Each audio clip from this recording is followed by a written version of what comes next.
It's a pleasure to be coming to you through this media, and it's just such a privilege after being absent from the building for several weeks. We're in our buildings, limited numbers, but we're in the building to give God the glory. Certainly, He is faithful. Hezekiah Walker made popular the song that the lyrics go, faithful, faithful, faithful is our God. Faithful is our God this morning, and we are committed to Him because of His faithfulness. Good morning to the saints wherever you are at this time. Greetings and welcome. Welcome to Pastor and Sister Donaldson, Pastor Webster, Pastor and Sister McNeil, Evangelists and Sister Sukram, and deacons and brethren and friends wherever you are.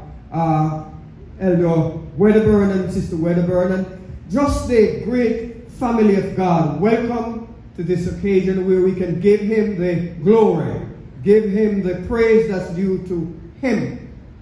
We are still in church. After all that has happened, we're still in church, and we give Him thanks for having brought us through. His faithfulness every morning is new, and we give Him thanks. We give Him the glory.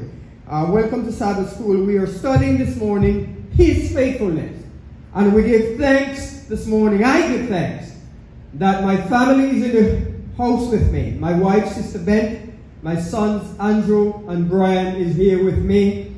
I have here with me Brother Mead Nelson. Sister Laura Lee is here with me. Young brother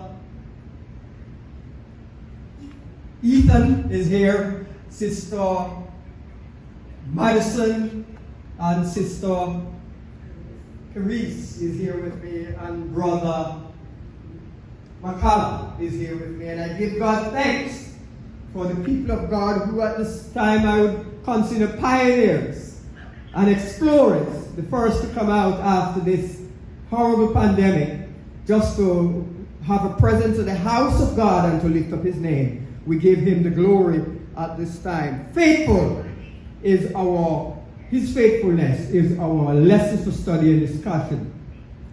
And Lamentation is the member verse. It says, great is your faithfulness. Great is your faithfulness. And I am reminded of the old song, and my favorite verse says,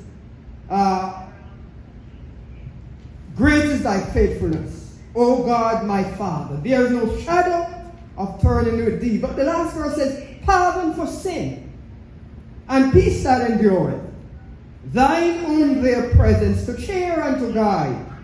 Strength for today, and bright hope for tomorrow. Blessings all mine, with 10,000 beside. So I know I have sinned and come short of His glory. But thank God, there is pardon for sin. And His own presence is there to cheer me and to guide me on. Glory to God. The reading was done, the scripture reading, Nehemiah, Deuteronomy, and Psalm was read into a hearing. The key words as mercies, covenant, fidelity, and sin. And at this time I'm going to ask Brother Andrew Bent to come forward, and he's going to read for us, Think About It, which is our reading for our study and discussion. Brother Andrew Bent. Praise God, church. Praise the Lord. The Think About It section of today's lesson says, we don't read Lamentations much. It is a lament, after all, the weeping prophet's letter of grief.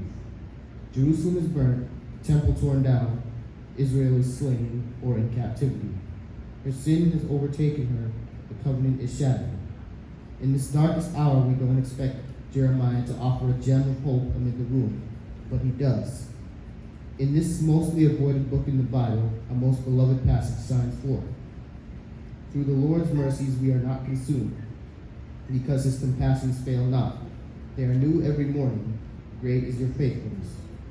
By all appearances, hope should be crushed, but here it is, alive and well, because Jeremiah knows the truth about God, despite the circumstances and Israel's unfaithfulness.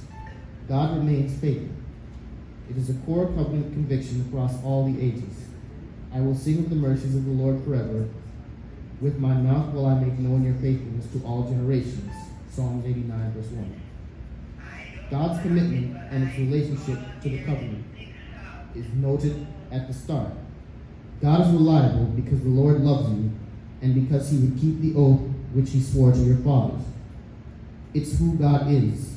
The Lord, he is God, the faithful God who keeps covenant and mercy for 1,000 generations with those who love him and keep his commandments.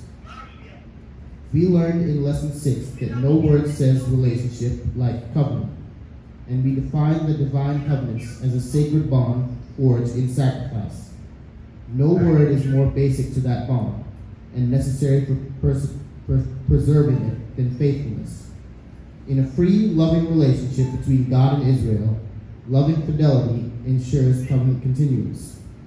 Faithfulness is a mutual obligation that safeguards all relationships. It characterizes marriage, especially this divine bond.